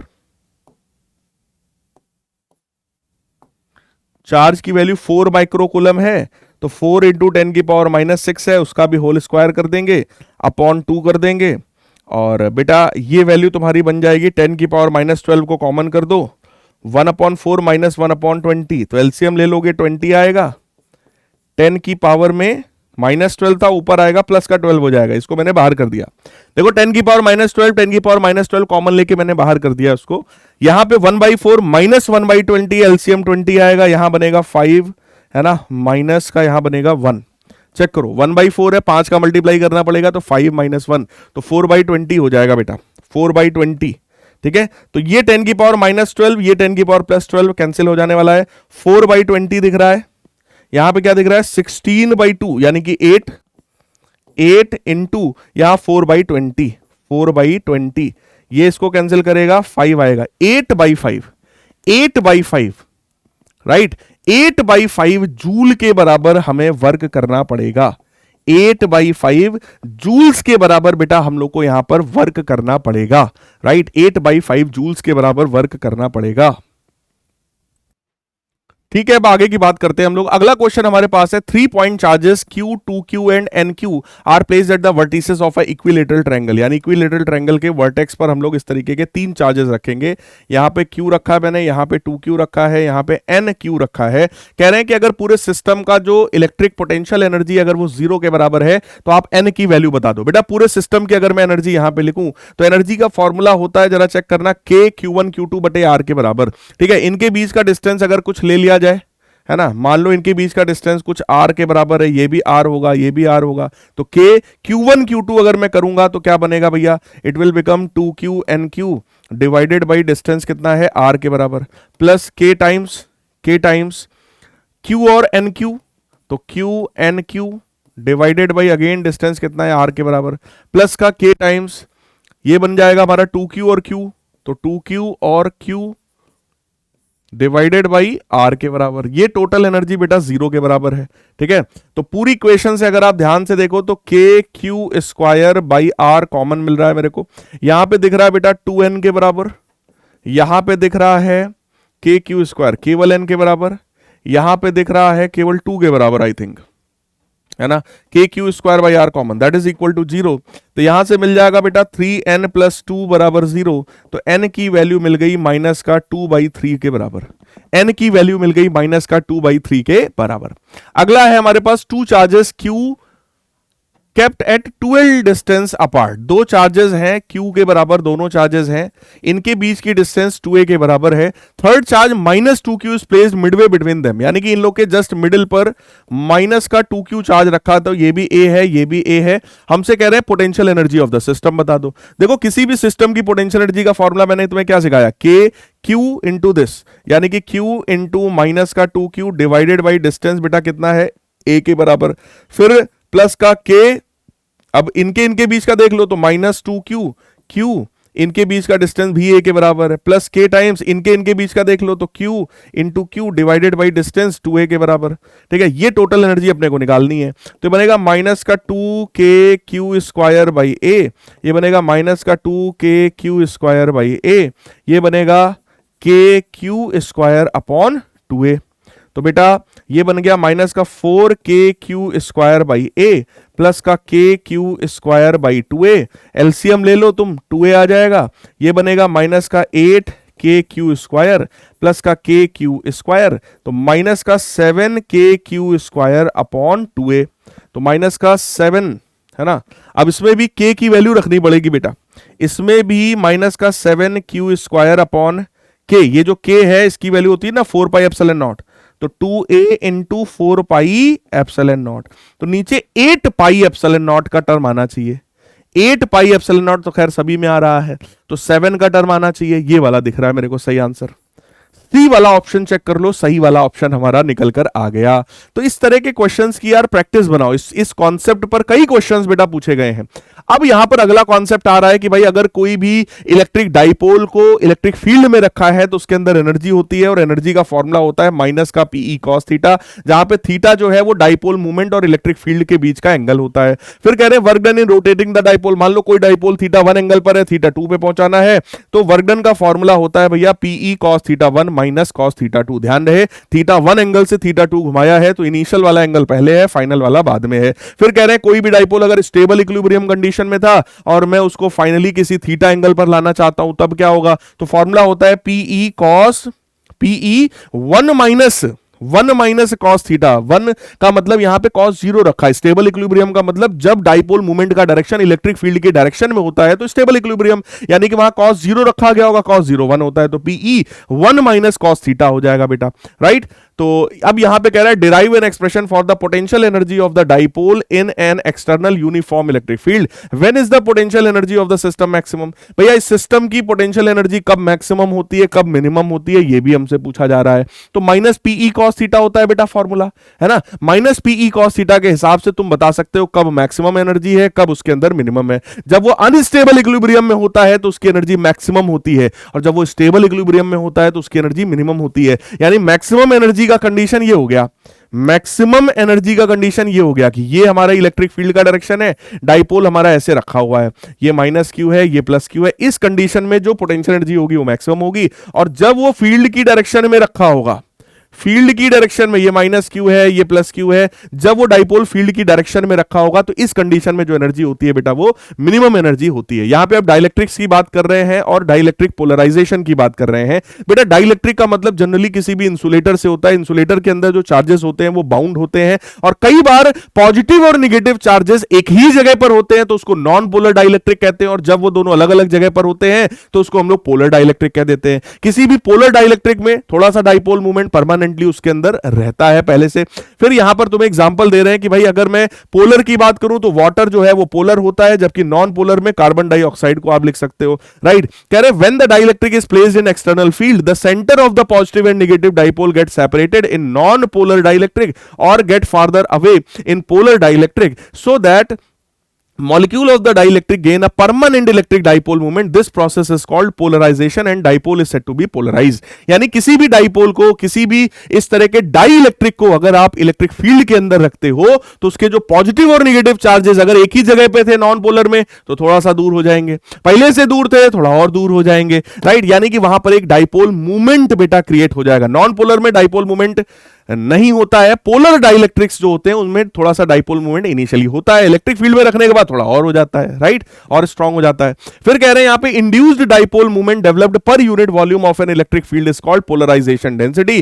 तो ये सिंपल, तुम्हें सिर्फ फॉर्मूला पता होना चाहिए, डेफिनेशन पता होना चाहिए। पोलराइजेशन डेंसिटी जो है वो epsilon naught G E vector के बराबर है, यानी polarisation density is directly proportional to electric field होता है। इसको हम लोग इलेक्ट्रिकल ससेप्टिबिलिटी बोलते हैं, और कोई भी ये जो इलेक्ट्रिकल ससेप्टिबिलिटी होता है बेटा that is equal to 1 plus relative 1 plus dielectric constant कह सकते हो, या 1 प्लस रिलेटिव परमिटिविटी भी कह सकते हो। उसका एक फार्मूला और होता है। डाइलेक्ट्रिक स्ट्रेंथ क्या होता है भाई? कोई भी डाइलेक्ट्रिक मीडियम को जब हम इलेक्ट्रिक फील्ड में रखते हैं तो उसके मॉलिक्यूल्स में स्ट्रेच बढ़ता जाता है, बढ़ता जाता है। इलेक्ट्रिक फील्ड बढ़ाते जाओगे स्ट्रेच बढ़ेगा, एक समय ऐसा आएगा प्लस माइनस अलग हो जाएगा। इसी प्रोसेस को डाइलेक्ट्रिक ब्रेकडाउन कहते हैं, और वो मैक्सिमम इलेक्ट्रिक फील्ड जो वो डाइलेक्ट्रिक झेल सकता है बेटा उसी को हम लोग डाइलेक्ट्रिक स्ट्रेंथ कहते हैं। जैसे एयर का डाइलेक्ट्रिक स्ट्रेंथ होता है 3 × 10⁻6 वोल्ट पर मीटर, यानी कि अगर एयर में तुम 3 × 10⁻6 वोल्ट पर मीटर का इलेक्ट्रिक फील्ड क्रिएट कर दोगे तो एयर के अंदर अगर ऑक्सीजन है तो O+ और O- टूट जाएंगे, दोनों जो है वो आयोनाइज हो जाएंगे। इसको हम लोग बोल देते हैं डाइलेक्ट्रिक स्ट्रेंथ।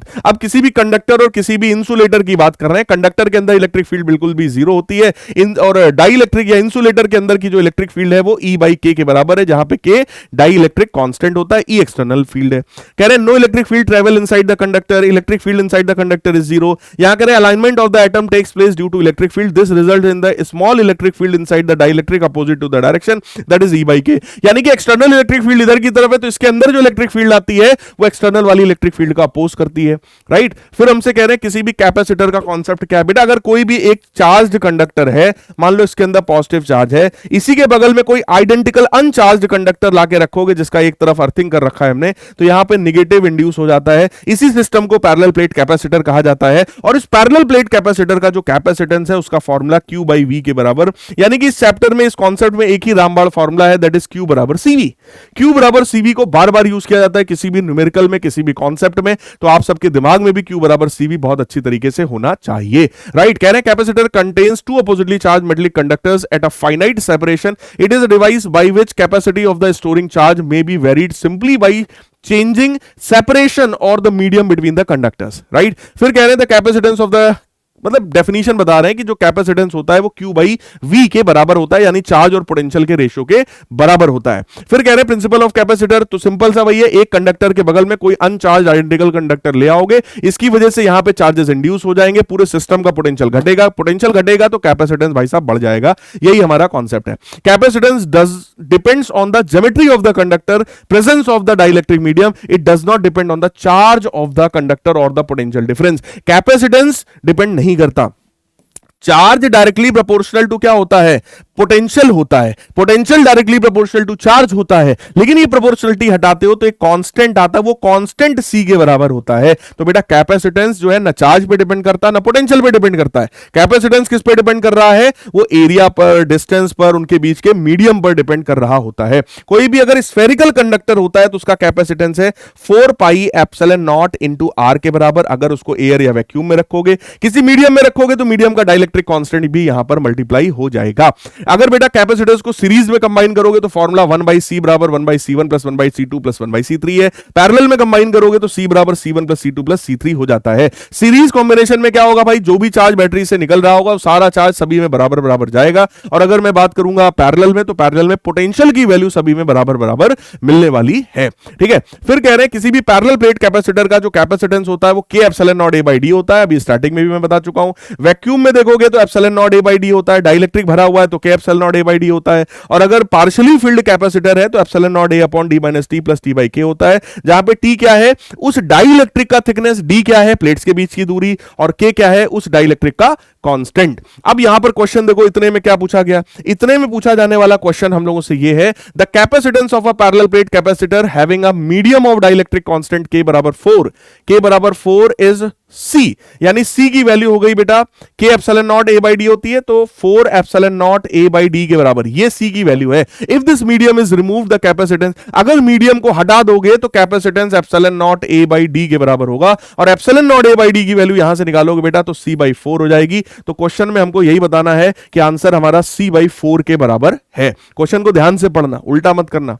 अगला पढ़ो, the plate P1 and P2 of 2 microfarad capacitor are at potentials of this and this. एक पैरेलल प्लेट कैपेसिटर है, ये पहला प्लेट है P1, ये दूसरा प्लेट है P2। ठीक है, ये 25 वोल्ट पे है बेटा, ये वाला माइनस 25 वोल्ट पे है। तो हमसे कह रहे हैं चार्ज बता दो। बेटा चार्ज का फॉर्मूला Q बराबर CV होता है, कैपेसिटेंस की वैल्यू 2 माइक्रोफैराड है ना, और V का मतलब यहां पे ध्यान रखना ये potential difference between the plate होता है। ये 25 पे है, ये माइनस 25 पे है, तो पोटेंशियल डिफरेंस 50 का हो जाएगा, यानी कि this will be multiplied by 50, तो ये बन जाएगा 100 माइक्रो कूलम, यानी इंटू 10 की पावर -6 कूलम के बराबर। अब यहां पे आप ऑप्शन देख सकते हो कौन सा मैचिंग है भैया, तो ये बन जाएगा 10 की पावर -4 कूलम, 10 की पावर -4 कूलम, ऐसा कोई है क्या, ये तो बिल्कुल ही नहीं हो सकता।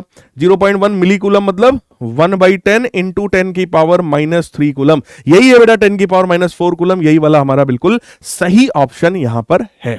राइट, अगला क्वेश्चन, अब यहां P/Q है, और अगेन देख लो डाइलेक्ट्रिक पर बेस्ड एक पूरा केस स्टडी दे दिया है, यानी 4 से 5 नंबर तुम्हारे डाइलेक्ट्रिक पर पूछे जा रहे हैं। तो ये चैप्टर यार आसान है और स्कोरिंग चैप्टर है, तो आप सभी को इस चैप्टर पे मेहनत करनी चाहिए बेटा, सिंपल है। ठीक है, ये लैंग्वेज से तुम लोग पढ़ लेना। विच of the following is a polar molecule, इनमें से पोलर कौन है भैया, HCl इनमें से पोलर होता है। फिर कह रहे हैं which of the following statement about the dielectric is correct, इनमें से कौन सा करेक्ट है। Polar dielectric has a net dipole moment, सही बात है, in the absence of the external electric field which gets modified due to the induced dipole. हाँ बिल्कुल सही बात है कि भाई कोई भी पोलर डाइलेक्ट्रिक जो होता है उसके अंदर थोड़ी सी इलेक्ट्रिक फील्ड होती है ना, पहले से इलेक्ट्रिक डाइपोल मूवमेंट पहले से उसके अंदर थोड़ा सा होता है, एक्सटर्नल इलेक्ट्रिक फील्ड में रखोगे थोड़ा और बढ़ जाएगा भैया।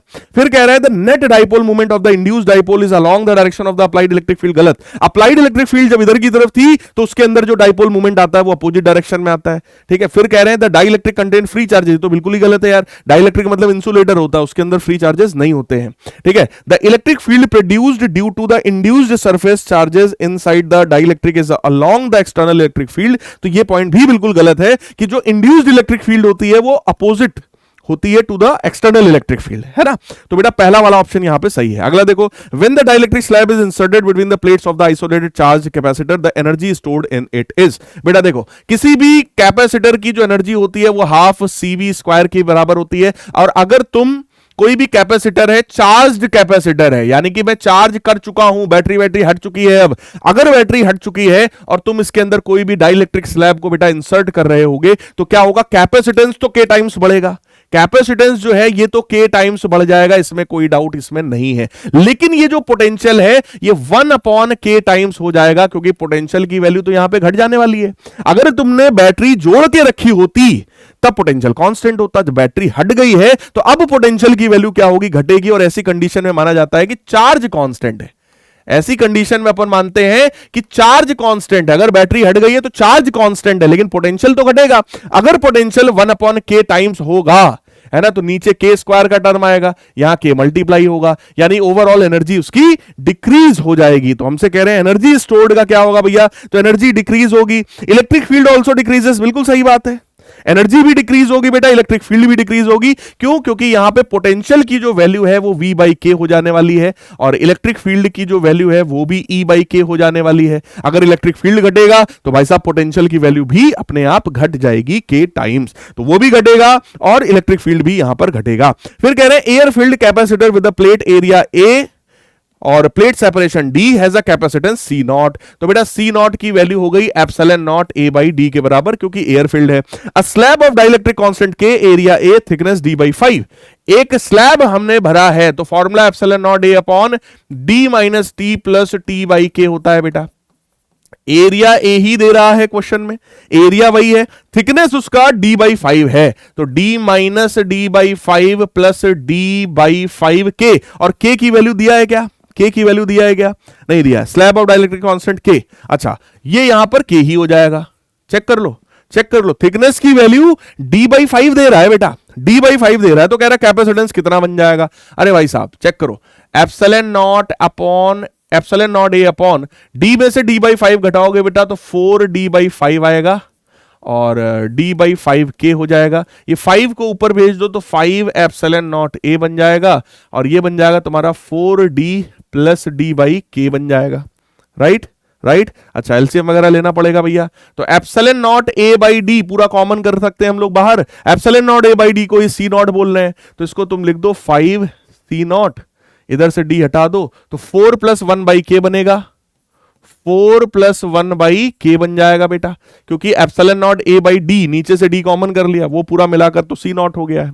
एलसीएम ले लो, हमारा आंसर आ जाएगा 5K upon 4K plus 1 times C0। Check करो ऐसा कोई ऑप्शन है क्या, चेक करो, 5K अपॉन 4K प्लस 1, सी वाला ऑप्शन बेटा यहां पर बिल्कुल सही है। देख लो फॉर्मूला बेस्ड क्वेश्चन है, थोड़ा सा कैलकुलेशन है, कर लो आ जाएगा। अगला, two capacitors of the capacitance 2C0 and 6C0 are first connected in series and then in parallel. ठीक है, across the same battery, battery दोनों केस में सेम है, कह रहा है रेशियो ऑफ एनर्जी बता दो। बेटा अगर दो कैपेसिटर्स को तुमने सीरीज में जोड़ रखा है तो फॉर्मूला क्या होता है बेटा, फॉर्मूला होता है ना C1 C2 upon C1 plus C2। अरे सर ये कौन सा है, 1 upon C1 plus 1 upon C2 वाला तो पता है, वाला फॉर्मूला लगाओ, यानी कि 2C0 into 6C0 divided by add करोगे तो 8C0, ये कैंसिल होगा, तो बेटा 12/8, 12C0/8 यानी कि 4C0, है ना, 4 से काटेंगे तो 3C0/2, 3C0 अपॉन 2, ये आ जाएगा जब हम लोग उसको सीरीज में जोड़ेंगे। और जब उसको पैरेलल में जोड़ोगे तो C1 प्लस C2 यानी 8C0 हो जाएगा। अब हमको एनर्जी का रेशियो बताना है। एनर्जी जो होती है हाफ CV² होती है बेटा, सीरीज बटे parallel, energy in series upon energy in parallel, right, that is half capacitance in series half CV² upon half CP into V²। Sir voltage दोनों केसेस में सेम है, सेम बैटरी से जोड़ा है तो V की वैल्यू सेम है, 1/2 same, voltage same, यानी कैपेसिटेंस का जो रेशियो होगा बेटा वही एनर्जी का रेशियो होगा। कैपेसिटेंस की वैल्यू कितनी है, 3C0/2, यहां 8C0 के बराबर, C0 घट गया, 3/16 आई थिंक आना चाहिए, 3/16 हमारा डी वाला ऑप्शन है। डी वाला ऑप्शन मेरे प्यारे बच्चों हमारा सही आंसर हो गया, राइट। तो आप सभी को भी जब कॉन्सेप्ट्स में क्लैरिटी होगी, आप भी ऐसे चुटकियों में धड़ाधड़ क्वेश्चंस को सॉल्व करते जाएंगे। यहां पर हमसे कह रहे हैं बेटा कितना चार्ज इंड्यूस हुआ है, ये जो डाइलेक्ट्रिक है इसकी इधर और इधर की तरफ कितना चार्ज इंड्यूस हुआ है, तो इस चार्ज का फॉर्मूला होता है Q डैश बराबर Q टाइम्स 1 - 1/K। हालांकि इस पर कभी भी क्वेश्चन नहीं पूछा गया, सिर्फ फॉर्मूला पढ़ लो, पूछा नहीं जाएगा। एनर्जी, किसी भी पैरेलल प्लेट कैपेसिटर की energy half CV² Q² 2C या फिर हाफ Q क्यूवी के बराबर होती है। एनर्जी डेंसिटी यानी एनर्जी पर unit volume half epsilon not E square. जिस भी रीजन में बेटा इलेक्ट्रिक फील्ड होगी उसके अंदर एनर्जी इतनी होगी 1/2 एप्सिलॉन नॉट ई स्क्वायर, लेकिन ये एनर्जी डेंसिटी है। दिस इज एनर्जी पर यूनिट वॉल्यूम, ध्यान रहे। अब बात आई कि सर हमारी जो बैटरी है उसने कितना वर्क किया है, तो बैटरी इसका डबल वर्क करता है। बैटरी ने वर्क किया था सीवी स्क्वायर के बराबर, जबकि पहुंचा इसमें केवल हाफ सीवी स्क्वायर है, यानी आधी एनर्जी हीट के फॉर्म में वेस्ट हो जाती है, राइट। यानी कि work done by the battery कितना है, सीवी स्क्वायर क्यूवी या फिर क्यू स्क्वायर बाई सी के बराबर, जबकि कैपेसिटर में पहुंचता इसका जस्ट आधा है। अब हमसे कह रहे हैं 10 कैपेसिटर्स हैं, सभी का कैपेसिटेंस 1 माइक्रोफैरेड है और उनको पैरेलल में जोड़ा गया है। अच्छा, पैरेलल में जोड़ोगे तो बेटा इक्विवेलेंट कैपेसिटेंस कितना होगा, 10 माइक्रोफैरेड के बराबर। भैया 10 है, C1 plus C2 plus C3 and so on. फिर कह रहे हैं सोर्स है भैया 100 वोल्ट के बराबर, total energy in the system बता दो। तो भैया एनर्जी का फॉर्मूला हाफ CV स्क्वायर, तो हाफ इंटू C यानी 10 की पावर -6। वोल्टेज कितना है भैया 100 वोल्ट, उसका भी स्क्वायर करेंगे बेटा, तो बन जाएगा 5 इंटू 10 की पावर -6 और ये +4 तो -2 आ जाएगा। 5 इंटू 10 की पावर -2, ऐसा कुछ है क्या? यस, डी वाला ऑप्शन हमारा बिल्कुल सही ऑप्शन है।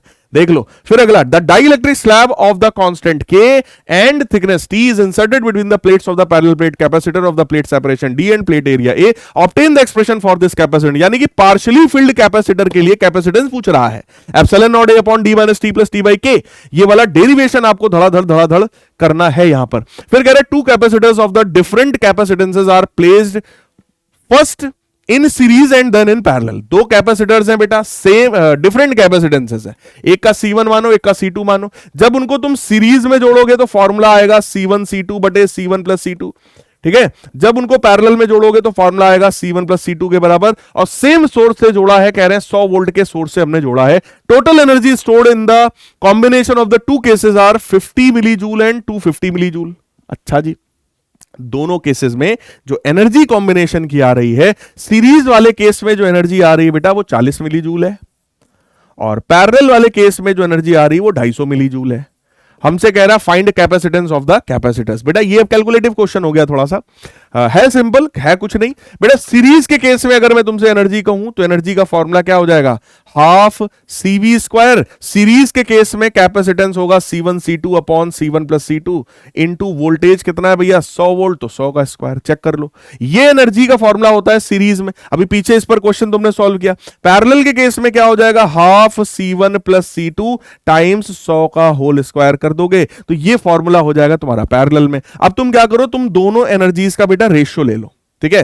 देखो यही दो इक्वेशन है तुम्हारे पास, इन्हीं को सिंप्लीफाई करना है, यहीं से C1 और C2 दोनों मिलेगा। तरीका मैं तुम्हें बता दे रहा हूं, तुम दोनों इक्वेशंस को पहले डिराइव करो। सीरीज में एनर्जी, पैरेलल में एनर्जी, दोनों को डिवाइड करो तो 40 बटे 250 हो जाएगा बेटा। 1/2 से 1/2 कट जाएगा, C1 C2 ऊपर रहेगा और C1 प्लस C2 का होल स्क्वायर बन जाने वाला है यहां पर, और ये बन जाएगा 100 स्क्वायर कट जाएगा, ठीक है जी। हाँ, अब दो कैपेसिटर्स हैं और कुछ डेटा तो दिया नहीं है, मैं एक बार फिर से नजर मार दे रहा हूं यहां पे। यस, तो बेटा अब यहां से आप देख सकते हो क्या मिलेगा भैया, क्या मिलेगा। अच्छा, एक ये हमारे टर्म अभी हमारे पास आया है। अब मैं इसमें एक काम और कर सकता हूं, अगर मैं इन दोनों को मल्टीप्लाई कर दूं, शायद कुछ फायदा हो जाए। मल्टीप्लाई अगर मैं कर देता हूं इक्वेशन 1 और 2 को बेटा, तो 40 मिली जूल यानी 40 इंटू 10 की पावर -3, 250 मिली जूल यानी 250 इंटू 10 की पावर -3। मल्टीप्लाई करेंगे 1/2 मल्टीप्लाई करोगे 1/4 आएगा। इसको और इसको जब मल्टीप्लाई करोगे तो C1 प्लस C2 वाला जो टर्म है बेटा पूरा कट जाएगा, केवल C1 C2 बचेगा। यहां पे क्या है 10 की पावर 4, तो ये मिलकर बेटा बन जाएगा 10 की पावर 8। कुछ फायदा हो रहा है। 250 और 40 का मैं मल्टीप्लाई करूंगा, देखो 250 और 4 का मल्टीप्लाई जब करोगे तो 1000 आएगा। वो 1000 इसको एक को तो निपटा देगा, तो मैं ऐसा करता हूं, इसको मैं 10 की पावर 4 लिख देता हूं। 250 और 4 1000 और 10 करेंगे तो 10,000 10 की पावर 4 इंटू 10 की पावर -6, ठीक, that is equal to 1/4 into 10 की पावर 8 C1 C2। बेटा इसको इधर भेजेंगे तो 4 इंटू 10 की पावर ये कितना बना -2 डिवाइडेड बाई 10 की पावर 8 करोगे तो C1 C2 आएगा। यानी कि C1 C2 की वैल्यू 4 इंटू 10 की पावर -10 आई है। ये C1 C2 की वैल्यू है, ये C1 C2 की बेटा वैल्यू है। ये C1 C2 की वैल्यू अगर यहां रख देंगे तो शायद C1 प्लस C2 की वैल्यू भी अपने पास आ जाएगी। यानी ये कटेगा, 4/25 करेंगे 4/25 करेंगे। C1 C2 की वैल्यू देखो कितनी है, 4 इंटू 10 की पावर माइनस का 10 है अपॉन C1 प्लस C2 का होल स्क्वायर। मेरे प्यारे बच्चों 4 से 4 कटेगा, दोनों तरफ अगर अंडर रूट ले लोगे तो इधर देखो क्या बनेगा C1 प्लस C2 और इधर क्या बनेगा 25 का अंडर रूट 5 और 10 की पावर माइनस 10 का अंडर रूट 10 की पावर -5। यानी C1 C2 मेरे को पता है, C1 प्लस C2 भी मुझे पता है। अब हमें क्या करना है, हमें इसको सिंप्लीफाई करके C1 और C2 दोनों की वैल्यू निकालनी है। देख लो यार कैलकुलेटिव में 3 नंबर में क्वेश्चन पूछा गया है तो बनता भी है इतना कैलकुलेशन, कोई बड़ी बात नहीं है इसमें। ठीक है, देखते हैं हम लोग क्या करना है। यहां पे C1 C2 की वैल्यू पता है, C1 प्लस C2 की वैल्यू भी अपने को पता है। तो मैं क्या करूं, मैं यहां से C1 की वैल्यू निकाल के वहां रख दूं यार, है ना, ये कर ले। ऐसा करते हैं इसको थोड़ा सा आसान, लेकिन ऐसे नहीं हो पाएगा, चलो कोई बात नहीं। C1 की वैल्यू निकालते हैं। C1 इज इक्वल टू क्या रखेंगे हम, 5 इंटू 10 की पावर -5, 5 इंटू 10 की पावर -5 माइनस C2 ऐसा रखेंगे बेटा। C2 इधर भेजेंगे और C1 C2 की वैल्यू कितनी है, C1 C2 क्वेश्चन में कितना है, 4 इंटू 10 की पावर 4 इंटू 10 की पावर -10 के बराबर। C1 की वैल्यू तुम रखो 5 इंटू 10 की power -5 minus C2 multiplied by C2 is equal to 4 into 10 की पावर -10। तो इसको मल्टीप्लाई करोगे तो 5 इंटू 10 की पावर -5 C2 माइनस C2 का स्क्वायर बराबर 4 इंटू 10 की पावर -10। ठीक है जी, इसको मैं इधर भी ले जाऊंगा तो C2 का स्क्वायर माइनस का 5 इंटू 10 की पावर -5 का C2 प्लस का 4 इंटू 10 की पावर -10 इज इक्वल टू 0। बेटा ये क्या बन गया, ये एक क्वाड्रेटिक इक्वेशन बन गया। क्वाड्रेटिक इक्वेशन का मतलब इस C2 की दो अलग अलग वैल्यूज आएंगी। किसी भी क्वाड्रेटिक का आ जाओ, धड़ाधड़ करते हैं सोल्यूशन। कैसे बनेगा सर, -5 मेरे को लाना है और -5 को ऐसा तोड़ो कि मल्टीप्लाई करने पे 4 आ जाए। बेटा इसका सिंपल सा मतलब हो गया, माइनस का 4 इंटू 10 की पावर -5 C2 लिखो, माइनस का 1 इंटू 10 की पावर -5 C2 लिखो। दो ऐसे पार्ट्स में तोड़ोगे तो मुझे लगता है ये आ जाएगा, है ना। क्वाड्रेटिक सॉल्व करना आपको आता ही होगा, आप लोग 12th क्लास में हो। C2 कॉमन करो दोनों में से, ये बनेगा C2 माइनस 4 इंटू 10 की पावर -5। ये बनेगा माइनस का, अगर मैं यहां से 10 की पावर -5 कॉमन कर लूं, केवल 10 की पावर -5 कॉमन कर लूं तो बन जाएगा C2 माइनस 4 इंटू 10 की power -5 that is equal to 0। Common लेंगे अगर तो बन जाएगा पहला टर्म C2 माइनस 10 की पावर C2 माइनस 10 की पावर -5 और C2 माइनस 4 इंटू 10 की पावर -5 इज इक्वल टू 0। तो बेटा C2 की वैल्यू या तो 1 इंटू 10 की पावर -5 फैरेड आएगा, या तो C2 की वैल्यू 4 इंटू 10 की पावर -5 फैरेड आने वाला है। ठीक है जी। अब अगर मैं C2 की ये वैल्यू उठा करके यहां रखूंगा तो C1 की वैल्यू 5 इंटू 10 की पावर -5 माइनस, अगर मैं 1 वाली वैल्यू लूंगा बेटा, अगर मैं 1 वाली वैल्यू लूंगा तो C1 आएगा 4 इंटू 10 की पावर -5 फैरेड, ये वैल्यू आ जाएगी C1 की। और अगर दूसरी वाली वैल्यू लोगे, 4 वाली लोगे तो 1 इंटू 10 की पावर 1 इंटू 10 की पावर -5 फैरेड आ जाएगा। इसका मतलब क्या हुआ, C1 और C2 में अगर C1 को लोगे 1 इंटू 10 की पावर -5 तो हमारा जो, सॉरी, अगर C2 को लोगे 1 इंटू 10 की पावर -5 तो C1 होगा 4 इंटू 10 की पावर -5, और अगर तुम C2 को 4 वाला लोगे तो C1 1 वाला हो जाएगा। अल्टीमेटली C1 और C2 दोनों की वैल्यूज निकालनी थी, वो हमने धड़ाधड़ सॉल्व करके निकाल लिया। अब ये क्वेश्चन जरा अगर तुम ध्यान से समझो यार तो टफ नहीं है, हाँ कैलकुलेटिव है, 3 नंबर पे पूछा गया है तो जायज है इतना कैलकुलेशन, आपको भी आना चाहिए, आप लोग 12th क्लास में हैं। सिंपल क्वाड्रेटिक इक्वेशन को सॉल्व तो यार मेरे भाई कर ही सकते हो सब लोग। ठीक है, अब चलो अगला, वैसे तो ये सिलेबस में नहीं है बट मैंने ऐड कर दिया है। अगर दो कंडक्टर्स को हम लोग ऐड कर देते हैं, पहले का पोटेंशियल V1 है, दूसरे का V2 है, जैसे ही ऐड करोगे बेटा दोनों का पोटेंशियल सेम हो जाता है, और कॉमन पोटेंशियल का फॉर्मूला होता है Q1 plus Q2 upon C1 plus C2, यानी C1 V1 plus C2 V2 upon C1 plus C2। ठीक है, और यहां पर तुम्हें बता रहे हैं पहले चार्ज कितना था और बाद में चार्ज कितना है। तो पहले चार्ज अगर मैं मान लूं इस पर Q1 था, इस पर चार्ज Q2 था, इसका कैपेसिटेंस C1, इसका C2, तो Q1 बराबर C1 V1, Q2 बराबर C2 V2। बाद में चार्ज कितना होगा, इस पे C1 V और इस पे C2 V। ठीक है, तो ये दोनों चार्जेस कौन से हैं, ये दोनों बाद वाले चार्जेस हैं आफ्टर कनेक्टिंग। ठीक है जी, तो कॉमन पोटेंशियल की वैल्यू बता रहे हैं आपको कि भाई अगर एक पर नेगेटिव चार्ज होता तो क्या होता, Q1 by Q2 C1 by C2 के बराबर होता है और टोटल एनर्जी में लॉस हो जाता है। इस तरीके के रीडिस्ट्रीब्यूशन ऑफ चार्जेस में बेटा हमेशा एनर्जी का लॉस होता है, तो यहां भी एनर्जी का लॉस हुआ है, फॉर्मूला पढ़ लेना, है नहीं सिलेबस में। ठीक है, Two isolated metallic spheres S1 and S2 of radius 1 and 3 centimeter respectively are charged such that both have the same charge density this. अच्छा जी, दो स्फीयर्स हैं, रेडियस दोनों का पता है, चार्ज डेंसिटी दोनों की सेम है। ठीक है, चार्ज डेंसिटी दोनों की सेम होने का मतलब पहले का चार्ज डिवाइडेड बाई पहले का एरिया 4 पाई r1 स्क्वायर, दूसरे का चार्ज डिवाइडेड बाई दूसरे का एरिया 4 पाई r2 स्क्वायर, ये दोनों का बराबर है। ठीक है, they are placed far away from each other and connected by a thin wire. Calculate the new charge on S1. Okay, got it, समझ गया। देखो भैया, सरफेस चार्ज डेंसिटी का मतलब क्या होता है, charge on the first upon area 4 pi r1 square. तो यहां से पहले वाले पे बेटा तुम्हें चार्ज मिलेगा, that is surface charge density into 4 pi r1 square. Surface charge density question में दे रहा है 2 अपॉन पाई इंटू 10 की पावर -9 इंटू 4 पाई, रेडियस इसकी कितनी है, 1 सेंटीमीटर है ना, 1 सेंटीमीटर का मतलब होता है 1/100 मीटर, और उसका भी स्क्वायर। पाई से पाई बेटा कट जाएगा, 4 दूना 8 हो गया है, 10 की पावर में यहां -9 है, यहां पे -4 है, तो माइनस का 13 कूलम। इतना चार्ज है पहले वाले पर। दूसरे वाले पे अगर मैं चार्ज की बात करूं तो अगेन सिग्मा बराबर चार्ज अपॉन 4 पाई r2 स्क्वायर करेंगे, तो चार्ज की वैल्यू आ जाएगी, सिग्मा है 2 अपॉन पाई इंटू 10 की पावर -9 इंटू 4 पाई इंटू, इसका रेडियस है 3 सेंटीमीटर, तो बेटा 3/100 करोगे, उसका भी मैं होल स्क्वायर करूंगा, पाई से पाई कट जाएगा, 4 दूना 8 और इधर 3 का स्क्वायर 9 है ना, तो 8 9 72, 72। फिर से चेक करो, 4 दूना 8 और इधर 9, ठीक है, तो 9 8 72, 72 इंटू 10 की पावर माइनस का 9 है, यहां पे माइनस का 4 है, तो माइनस का 13 कूलम आ जाएगा। तो बेटा ये वैल्यू हमारी आ गई किसकी, Q2 की। Q1 की वैल्यू पता है, Q2 की वैल्यू पता है, हमसे कह रहा they are placed far away from each other and connected by a thin wire. दोनों स्फीयर्स को एक थिन वायर से कनेक्ट कर दिया भाई साहब। पहले चार्ज था Q1, इस पे था Q2, ठीक है, थिन वायर से। इसका रेडियस है 1 सेंटीमीटर, इसका रेडियस है 3 सेंटीमीटर। ठीक, अब हमसे कह रहा है थिन वायर से जब जोड़ दिया है तो नया चार्ज इस पर बता दो। देखो नया चार्ज का मतलब तो पहली बात ये समझो, दोनों का पोटेंशियल हो जाएगा सेम, यानी कि इस पर अगर मैं फाइनल चार्ज तुमसे बोलूं तो फाइनल चार्ज बेटा Q1 डैश का होगा C1V के बराबर, और उस पर जो फाइनल चार्ज होने वाला है वो होने वाला है C2V के बराबर, C2V के बराबर, है ना, इस तरीके से होने वाला है।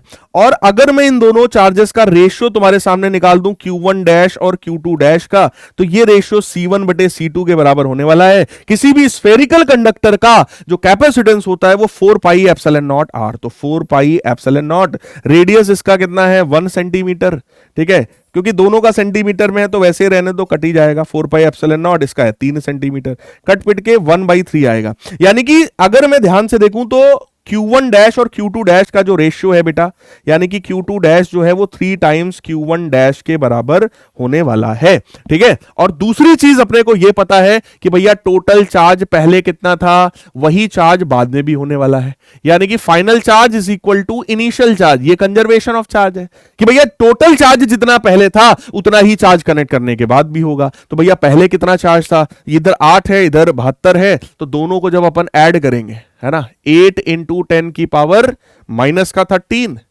और इधर 72 इंटू 10 की पावर माइनस का 13, तो इनिशियल चार्ज और फाइनल चार्ज जो था टोटल मिलाकर माइनस का 80 इंटू 10 की पावर ये था, यही बेटा फाइनल चार्ज है। चेक कर लो। अब ये पहली इक्वेशन है, दूसरी इक्वेशन तुम्हारे पास है Q2 डैश। Q2 डैश जो है वो 3 टाइम्स Q1 डैश के बराबर है। Q1 डैश की वैल्यू निकालनी है, रख दो यार यहाँ पे। जैसे ही रखोगे Q1 dash plus 3 times Q1 dash is equal to 80 into 10 की पावर माइनस का 13, तो 4 Q1 dash is equal to 80 into 10 की पावर माइनस का 13, तो बेटा Q1 डैश की वैल्यू आ गई 20 इंटू 10 की पावर माइनस का 13 कूलम के बराबर। यानी कि Q1 dash, calculate the new charge on S1, तो S1 पर जो नया चार्ज है बेटा वो 20 इंटू 10 की पावर -3 कूलम होगा। पहले उस पर चार्ज था 8 इंटू 10 की पावर -13, अभी जो चार्ज है वो 20 इंटू 10 की पावर -13 कूलम के बराबर हो जाएगा। ठीक है मेरे प्यारे बच्चों, किसी भी क्वेश्चन में जरा सा भी रत्ती और भी अगर दिक्कत है, वीडियो को पीछे ले जाइए, एक बार उसको रिपीट करके देखिए।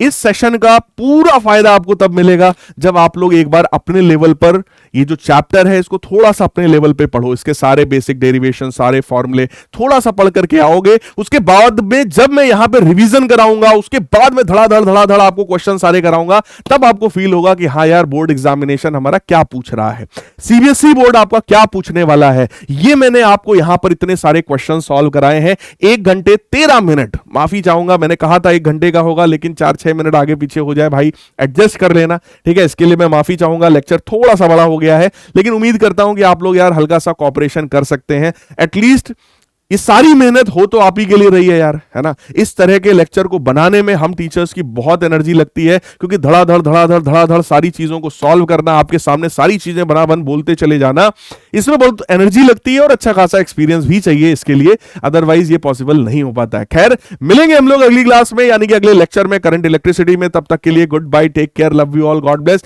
सभी लोग जम के कमेंट करिए और बताइए कि ये सेशन आप सभी को कैसा लगा। आपके कमेंट्स ही हम लोगों की एनर्जी को बढ़ाते हैं, और उसी इंक्रीज एनर्जी के साथ मैं अगले सेशन में फिर से आऊंगा, सारे 2024 के सारे क्वेश्चंस आपको करवाऊंगा। आप सभी लोग ईमानदारी से तब तक इस लेक्चर को देख लीजिए, अपने सारे दोस्तों के साथ शेयर कर दीजिए और कमेंट करके अपना रियल फीडबैक जरूर बताइएगा, ठीक है। Love you all, God bless.